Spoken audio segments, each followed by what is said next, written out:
야권에서는 지금 비판이 쏟아지다 보니까 한동훈 의원 같은 경우에는 이렇게 재벌을 이용할 거면 윤석열 전 대통령 때처럼 차라리 떡볶이나 같이 먹어라, 뭐 이런 얘기도 했습니다. 문진성 민주당 의원이 이런 얘기를 했는데요. 겁박이란 부산 엑스포 유치에 실패하자 바쁜 기업 총수들 데리고 시장 가서 떡볶이 먹방시킨 윤석열의 행태다라고 하니까 한동훈 의원이 반박을 한 겁니다.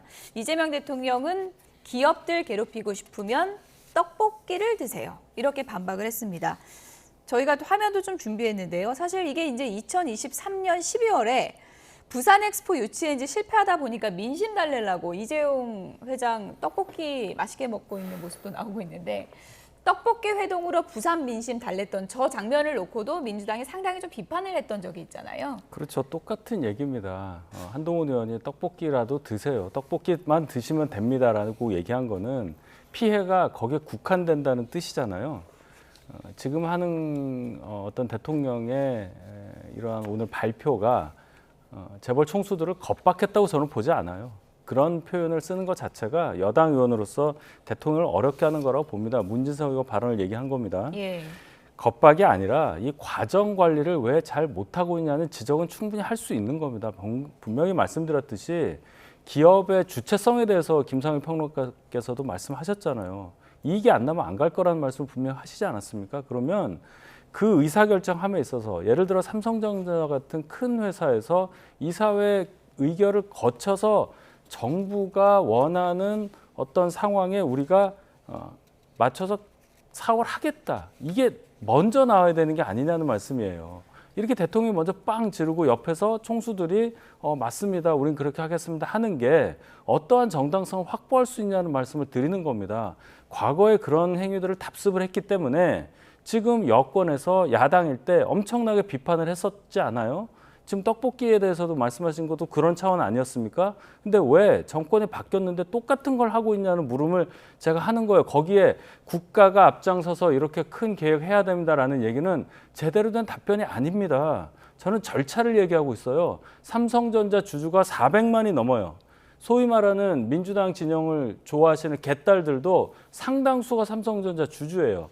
이 결정으로 인해서 주가에 영향을 미친다고 생각할 수 있는 분들은 이 사회에서 어떻게 결정하는지를 먼저 봐야 한다고 주장을 할 거예요. 그게 소액주주 운동 아니에요?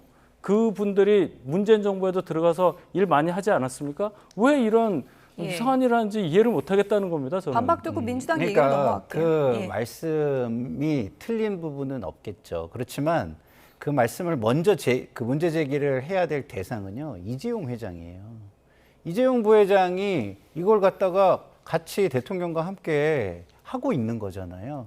그러면은 지금 대통령이 만약에 배임이라면 대통령이 배임을 하는 겁니까? 이재용 회장이 배임을 하는 것입니까? 배임을 조장하는 게 되겠죠. 그래서 그렇다 하더라도 그런 리스크의 최종적인 그 귀착은 누구한테 가는 겁니까? 이재용 부회장한테 가는 거예요. 아니죠.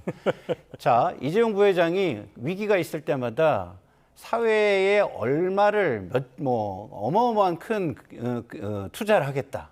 내지는 뭐 일자리를 늘리겠다. 뭐 이런 약속들을 해왔습니다. 지켜진 적이 거의 없어요. 그러면은 그런 약속들이 나왔을 때 이거 배임이라고 왜 얘기 안 하나요? 그런 것처럼 제가 볼 때는 이거는 제가 중장기 계획에 있어서 국가의 지도급 인사들이 산업 전략을 저는 밝히는 거라고 봐요. 예. 그렇다고 해가지고 좀 전에 대변인님께서 말씀해 주신 구체적인 설명의 의무가 사라지는 것은 아닙니다. 예. 그게 있어야 실행을 잘할 수 있어요. 발표만 하면 정치적 성과만 되는 것이지만 실행을 해야 실질적인 성과가 되는 것이잖아요. 그런 측면에서 말씀하신 대로 구체적인 설명의 의무는 남아있다라는 부분에는 동의를 합니다.